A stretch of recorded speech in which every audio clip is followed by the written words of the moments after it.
Buonasera, ben ritrovati, nuovo appuntamento con l'informazione di Telefriuli. Si tratta di poche unità, ma già solo 2 infermieri in meno possono generare un problema sulla sostenibilità delle strutture. Questa è la preoccupazione del coordinatore tecnico delle case di riposo di Federsanità, Giovanni Di Prima, nella giornata in cui scatta l'obbligo vaccinale per gli operatori socio-assistenziali. Di certo chi non è vaccinato non entra in struttura, ha dichiarato Telefriuli, ma c'è il rischio di perdere qualche dipendente che per motivi di privacy non vuole dichiarare se è vaccinato o meno.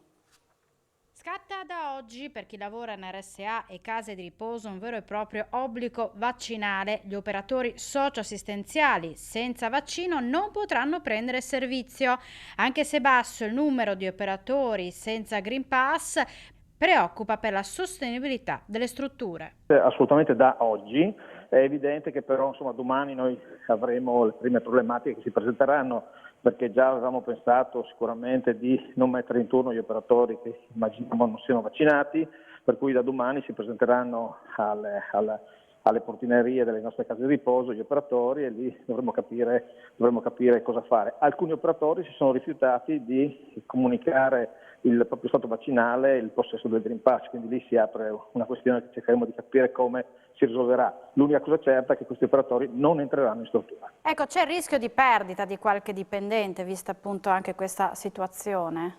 Assolutamente sì, come dicevo prima stiamo parlando di pochissime persone, però già 1 o 2 infermieri che vengono a mancare nelle case di riposo rischia di creare situazioni di gestione piuttosto importanti. 3 decessi con Covid, si registrano oggi 9 le persone ricoverate in terapia intensiva e 43 i pazienti in altri reparti. Su 2.145 tamponi molecolari sono stati rilevati 37 nuovi contagi con una percentuale di positività dell'1,72%. Infine non è stata rilevata alcuna positività tra gli ospiti e gli operatori delle strutture per anziani, nemmeno nell'ambito del sistema sanitario regionale. E intanto continuano le prenotazioni per effettuare tamponi nelle farmacie appunto che effettuano il servizio, accelerate dall'effetto Green Pass obbligatorio. La CGIL stima una domanda supplementare di circa 80.000 tamponi ogni 2 giorni per una media quotidiana di 40.000 tamponi, in gran parte aggiuntivi rispetto agli attuali 9-10.000 tamponi giornalieri. Per le circa 190 farmacie attive in regione, spiega la CGIL, si tratterà di gestire una media di 200-250 test ciascuna con i relativi tempi necessari per la gestione delle prenotazioni, l'accoglienza, l'esecuzione del test, l'inserimento dei risultati, il pagamento e la gestione di eventuali esenzioni e rimborsi.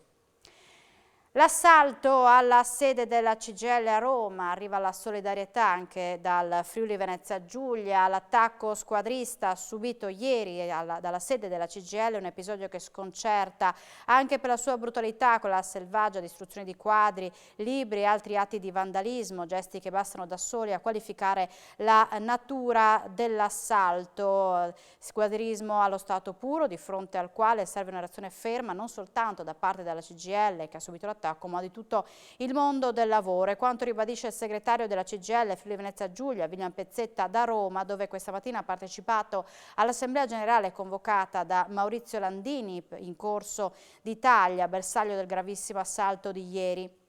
Nella nostra regione intanto anche alla CGIL del Friuli Venezia Giulia arrivano i primi messaggi di solidarietà e sono stati organizzati questa mattina presidi davanti alle sedi delle Camere del Lavoro di Trieste, Pordenone e Udine. Un segnale chiaro e deciso che crede di poter intimidire il sindacato e dividere il mondo del lavoro, commenta ancora Pezzetta, annunciando anche una massiccia partecipazione della nostra regione alla manifestazione antifascista per il lavoro e la democrazia indetta per sabato prossimo a Roma dalle segreterie nazionali di CGIL, CISL e UIL. E anche la segreteria di Trieste del Sindacato Italiano Unitario Lavoratori e Polizia ha espresso piena solidarietà e vicinanza alla CGIL di tutto il territorio nazionale per l'ignobile attacco subito nella giornata di ieri da violenti e facinorosi partecipanti alla manifestazione No Green Pass, nonché i nostri colleghi che coraggiosamente e con senso del dovere si sono frapposti a protezione della sede nazionale del sindacato per contrastare l'intollerabile violenza squadrista. È intollerabile che ancora oggi alcuni facinorosi si rifacciano a ideologie antidemocratiche e violente per far prevalere le idee e i privilegi dei pochi a scapito dei molti. Chiediamo al governo e alle istituzioni interventi urgenti per evitare che episodi simili si possano ripetere in futuro nei confronti di qualsiasi altra associazione o istituzione democratica del nostro Paese, conclude il Sindacato Italiano Unitario Lavoratori Polizia. Siamo alla cronaca. Una donna di 70 anni, Liana Comuzzi, ex infermiera, è morta nell'incendio della sua abitazione a Fagagna.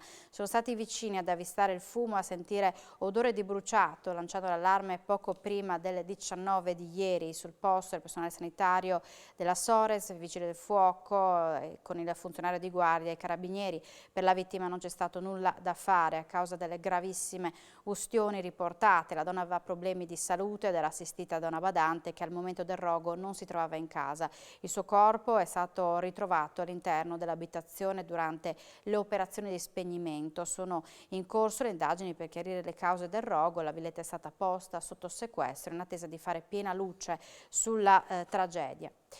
Ieri la Polizia di Stato ha denunciato per danneggiamento un triestino, classe 1968, ha danneggiato una delle porte d'ingresso del centro commerciale Il Giulia in via dei Bonomo, è stato deferito in stato di libertà alla locale procura della Repubblica. I vigili del fuoco sono intervenuti oggi a Chiusaforte lungo la strada provinciale 76 per una frana. Alcuni massi, dopo aver sfondato la rete di contenimento, sono caduti sulla careggiata. Sul posto ci sono i pompieri per la messa in sicurezza. Assieme al personale di FFVG Strade si sta valutando se chiudere la strada.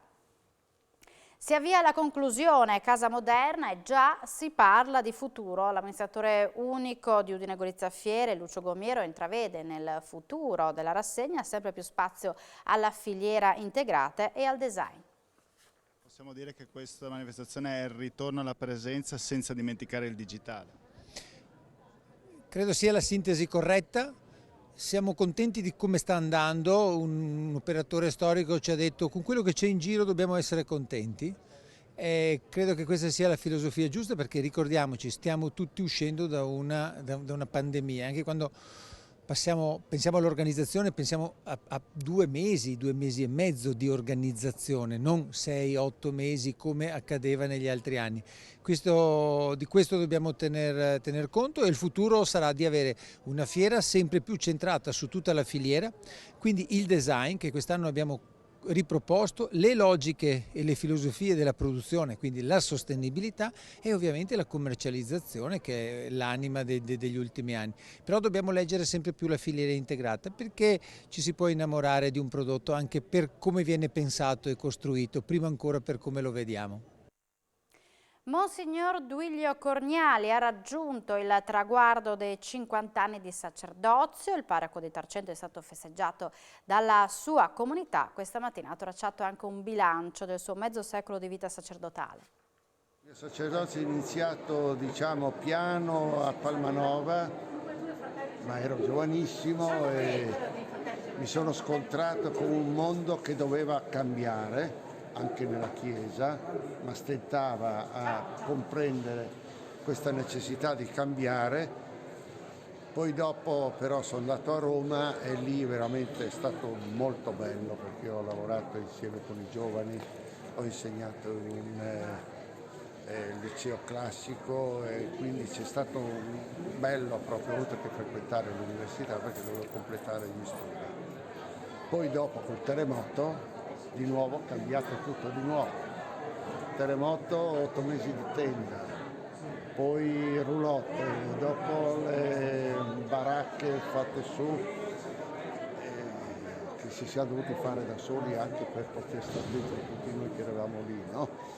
E poi niente, poi lì le grandi battaglie per la ricostruzione del Friuli, il discorso su cosa serve al Friuli domani.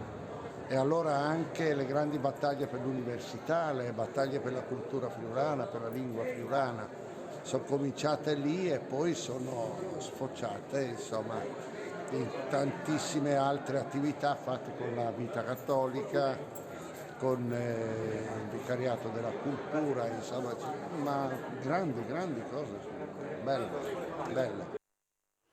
Arca SGR, un team di velisti triestini, conquista la 53esima edizione della Barcolana, condizionata da condizioni meteo proibitive che hanno spinto il comitato di regata a non far partire i più piccoli. Tanti gli interventi di soccorso in mare, mentre a terra la consueta festa. Una barcolana difficilissima per le condizioni meteo che hanno messo a dura prova gli equipaggi dei professionisti e ancora di più gli amatori. Tante le facce della 53esima edizione della regata più affollata del mondo. A Trieste Labor ha toccato i 40 nodi in mare. La vittoria è andata a Furio Benussi con il suo team Arca SGR. Al secondo posto Ewol Sailing, detentori fino a questa mattina del trofeo conquistato nel 2019, visto che nel 2020, causa borrascura, non si è regatato. E quest'anno sono stati vittime di una rottura sull'ultimo lato che li ha condizionati. Terzi infine i Montenegrini di Maxi Iena. Questa veramente, devo dire che ci voleva, perché questo dimostra che dopo 5 vittorie di questa manifestazione con 4 barche diverse, noi ci siamo, il progetto funziona. La barca che sta arrivando, devo dire, l'equipaggio è stato stratosferico, la barca ha funzionato bene.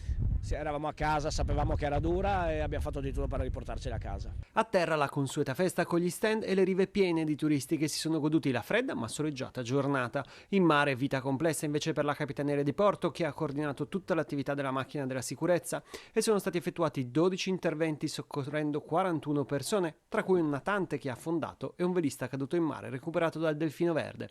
Un altro caso grave ha riguardato un altro velista colpito alla testa dal Boma ma portato a riva dal suo stesso equipaggio e poi preso in carico dai sanitari del 118.